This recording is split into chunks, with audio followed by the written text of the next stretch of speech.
मसला देकी माछ भजा कि बेसर पकईकि माछ भजा आपण मैंने तो बनाऊे किंतु एभली उपाय हुए तो माछ भजा केबे भी तैयारी करनथिबे। ट्राए करंतु आपण ए माछ भजार सतरे फैन होइजिबे एते टेस्टी लागे एटा खाया पई। ता सहित एठी हमें चिंगुड़ी छेचा तैयारी करबा। पखाळ सहित साइड रे आपण को 5-6टा आइटम दरकार नहीं, केवल ए दुईटी आइटम रे आपण दुई कंसा पखाळ केते बेले खाई देबे निजे ही जानि परिबेनी। आपण माने तो माछ भजा चिंगुड़ी छेचा तैयारी करथिबे किंतु मो स्टाइल रे थोड़े बनातु, निश्चय रेसिपी आपण मानकु बहुत पसंद आसीबो।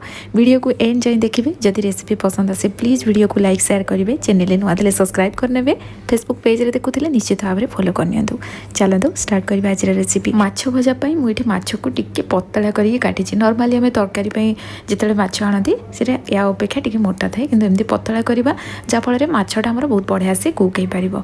ता सहित एठी चिंगुड़ी को मध्य मु बहुत बढ़िया से क्लीन कर देछि। चिंगुड़ी रो ऊपर किबा तळ पर्सन रे ब्लैक कलर गोटे वेन थाए किबा सिराटे थाए ताकू हमें बाहर करनबा। सेटा हम देह पई खराब आ तार स्मेलटा भी पूरा हार्ड थाए तो ताकू मु बाहर कर नहीं। एबे गोटे बड़ साइज रो पियाज को छोट छोट पीस रे काटिके हमें ग्राइंडर जार ऐड करबा। ता सहित रसुण देदेबा, अदा को छोट छोट काटिके मु इथरे ऐड कर देली। धनिया पत्र रो डेम्फ सहित अल्प धनिया पत्र मध्य मु इथे ऐड कर देली। भुर्सुंगा पत्र देदेबा, राग जतिकी पसंद करंती से अनुसार कंचा लंका नहीं जिवे। एबे मसला को हमें बाटिकी नहीं आसीबा। एथिरे पानी अधिक दबानी, 1 ରୁ 1.5 चामच पाखापाखि पानी दबा। जेहेतु पियाज अधिक देइचंती ना आपण एमती ही ताकू सुखा करिके बाटी परिबे।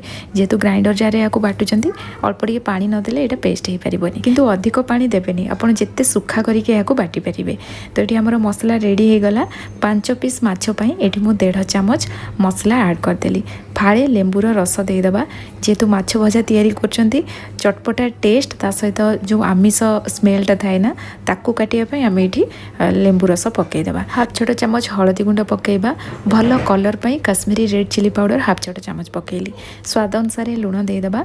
एबे हमें बॉडी को गुंड करके ऐड करबा। और ये देखंतु हेमदस्ता रे ताको पूरा फाइन पाउडर मु कर देछि। ई टाइप रो हमें गुंड करबा। 5 पीस माछ पई एठी मु 3टा बॉडी को गुंड कर देथिली। एबे ए पाउडर को हम इथरे ऐड करबा। सब जिंस को भल भाबरे मिक्स करनबा। आपण माने तो माछ भजा तैयारी करथबे, केबे एमती बॉडी पकई की तैयारी करचंती ना नहीं मते निहाती भाबरे कमेंट रे जणेबे। और जेते बेले माछटा भाजी हे जिवो एकदम क्रिस्पी क्रंची हे कि जेते रेडी हेबो ना आपण देखिबे जो बॉडी रो फ्लेवरटा आसीबो एते टेस्टी लागे एटा खाइया पई। जदि बनै नाहती निहाती भाबरे ट्राई करिवे। एठी हम सब जिंस को भल भाबरे मिक्स करनेले एबे हमें कोन करिबा एथिरे बेसन और कॉर्नफ्लोर ऐड करिबा। किंतु बेसन कॉर्नफ्लोर रो मात्रा पूरा कम रखिबा, अधिक पकेइबानी। मसला बॉडी यार लेयरटा ना माछ ऊपर अधिक रहइबो। बेसन कॉर्नफ्लोर रो मात्रा पूरा कम रखिबा, हेले ए माछ भजार टेस्ट बहुत बढ़िया आसीबो। तो एठी मो 5 पीस माछ पई 1.5 छोटा चामच बेसन पकेइली। ता सहित 1 छोटा चामच पूरा फुल करके मु इथरे कॉर्नफ्लोर ऐड कली। सब जिंस को भल भाबरे मिक्स करनबा और या को रेस्ट आमे आधा घंटे रखि नबा। जदि समय नथिबो ताले 15 मिनिट हेले भी निहाती भाबरे रखि देबे। एबे चलंतु चिंगुड़ी को हमें रेडी करनबा। जो मसला हमें रेडी करथिले सेथरो 1 चामच एथिरे दे देली। लेंबू रस अल्प पकेइबा। लेंबूर मंजी को आपण बाहर करनेबे। एथिरे मु अल्प हळदी गुंड, कश्मीरी रेड चिली पाउडर ता सहित स्वाद अनुसार लुण देके याको मिक्स करके याको मध्ये किछ समय रेस्ट रखि दबा। आधा घंटे परे मु एठी माछ को भाजी नउची। सेति पई मु एठी पैन बसई देथिली। माछ को हमें डीप फ्राई करबानी, एमती तावा रे ही भाजीबा। सेति पई मु एठी सोरिसो तेल को गरम कर देथिली। तेलर मात्रा आपण माने देखिकी जानि पारथुबे मु कम रखिची। 4 ରୁ 5 चामच पाखापाखि तेल देदेबा। तेल भल भाव गरम है परे गैस रो फ्लेम लो करदेबा। माछ को ये हमें लो फ्लेम रे ही भाजीबा, जा फल रे माछर जो ऊपर लेयरटा ना पोड़ीबनी, तार कलरटा ठीक से आसीबो। ता सहित भितरु माछ भल भाव सीझी पारिबो। तो ये भल से गोटे साइड कलर आसिला परे ताको हमें उल्टे नबा। अन्य पट साइड भी एमती कलर आसिला परे याको हमें बाहर कर नबा। एठी देखंतु माछर कलर केते परफेक्ट आसी, बहुत बढ़िया देखाउची, एकदम क्रिस्पी क्रंची हे एटा रेडी हेची। एबे याको हमें बाहर कर नबा। और माछ को जेहेतु हमें पतला रखिचंदी ना एटा बहुत बढ़िया से सीझी जीवो। तो एठी मो माछ बाहर कला परे चिंगुड़ी को ए तेल रे ही मो भाजी नउची। चिंगुड़ी रे पानी अंश थिला सेति पई प्रथमे याको हमें कवर कर नबा। पानी जेते बेले ड्राई हे जिवो याको हमें एमती खोला रे ही भाजीबा। एठी मु जेतिकी चिंगुड़ी नहींची एतिकी तेल तो भाजिया दरकार नुह, जेहेतु तेलटा बड़ी पड़ता मुझे भाजी नेली। जेहेतु चिंगुड़ी छेचा आम तैयारी करवा, आपड़ 1 चामच तेल रे भी ये चिंगुड़ी को आप कभर करी कुक करेंगे कि ऊपर ये कलर आसा पर्यंत भाजी पारे। तो ये चिंगुड़ी भजा भी आमर रेडी हो गला। एबे चलतु आम यार छेचाटा तैयारी करवा। से मो धनिया पत्र नहीं गली, कंचा लंका नहीं जावा और अधिक मात्रा रसुण नवा। ये छेचारे रसुण टी अधिक पकेले यहाँ खावाई बहुत बढ़िया बढ़िया लगे ताको आम छेचिक नहीं आसवा।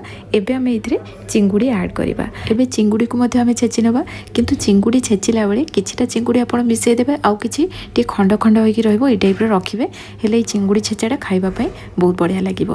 तो ये देखंतु हमर चिंगुड़ी छेचा रेडी हो गला। एबे इथरे मो अल्प लूण पकई दउची, पियाज को चुन चुन करके काटिके इथरे ऐड करवा, सोरिष तेल पकेबा आ सब जिंस को भल भाव मिक्स करनबा। एठी देखंतु हमर चिंगुड़ी छेचा रेडी हो गला। मु तो एई टाइप रो बनाए, आपण केमती कोन बनांती मते निहाती भाव कमेंट रे जणाइबे।